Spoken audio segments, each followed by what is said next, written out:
British Bharat में शिक्षा का विकास।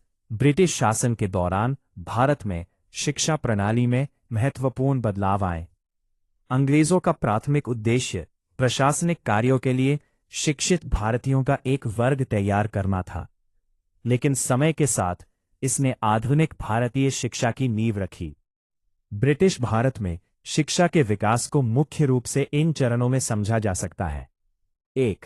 प्रारंभिक प्रयास 1881-1813। शुरुआत में ईस्ट इंडिया कंपनी ने शिक्षा में कोई खास दिलचस्पी नहीं ली। कुछ प्रत्यक्ष प्रयास किए गए। कलकत्ता मदरसा 1881, वारेन हेस्टिंग्स द्वारा मुस्लिम कानून की शिक्षा के लिए।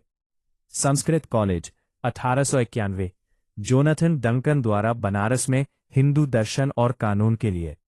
1813 का चार्टर एक्ट, पहली बार शिक्षा के लिए 1 लाख रुपए प्रति वर्ष खर्च करने का प्रावधान किया गया। 2. प्राच्यवादी आंग्ल विवाद। शिक्षा के माध्यम को लेकर 2 समूहों में बहस छिड़ गई। प्राच्यवादी, वे जो भारतीय भाषाओं और पारंपरिक शिक्षा को बढ़ावा देना चाहते थे।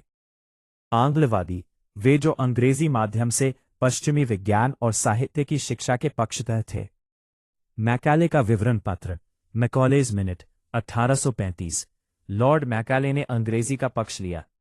उन्होंने डाउनवर्ड फिल्ट्रेशन थ्योरी, अधोमुखी निस्यंदन सिद्धांत दी, जिसका अर्थ था कि शिक्षा केवल उच्च वर्ग को दी जाए, जिससे वो छनकर धीरे धीरे आम जनता तक पहुंचेगी। वुड का डिस्पैच 1854 की, इसे भारतीय शिक्षा का मैग्ना कार्टा कहा जाता है। इसकी मुख्य सिफारिशें थीं: प्राथमिक शिक्षा स्थानीय भाषाओं में हो, लेकिन उच्च शिक्षा अंग्रेजी में। लंदन विश्वविद्यालय की तर्ज पर कलकत्ता, बॉम्बे और मद्रास में विश्वविद्यालयों की स्थापना। महिला शिक्षा और शिक्षक प्रशिक्षण पर जोर। 4. हंटर आयोग 1882-83। इस आयोग का मुख्य कार्य वुड के डिस्पैच की प्रगति की समीक्षा करना था। इसने प्राथमिक शिक्षा के सुधार और प्रसार पर ध्यान केंद्रित किया। सुझाव दिया कि प्राथमिक शिक्षा का नियंत्रण नगर पालिकाओं और जिला बोर्डों को सौंपा जाए। 5. भारतीय विश्वविद्यालय अधिनियम, Indian universities act 1904। Lord Curzon के समय आए इस अधिनियम का उद्देश्य विश्वविद्यालयों पर सरकारी नियंत्रण बढ़ाना था। इसका राष्ट्रवादियों ने कड़ा विरोध किया, क्योंकि यह क्रांतिकारी गतिविधियों को रोकने की एक कोशिश थी। अन्य महत्वपूर्ण मील के पत्थर। सैंडलर विश्वविद्यालय आयोग 1917। स्कूली शिक्षा को 12 वर्ष करने और स्नातक को 3 वर्ष करने का सुझाव दिया। वर्धा योजना 1937।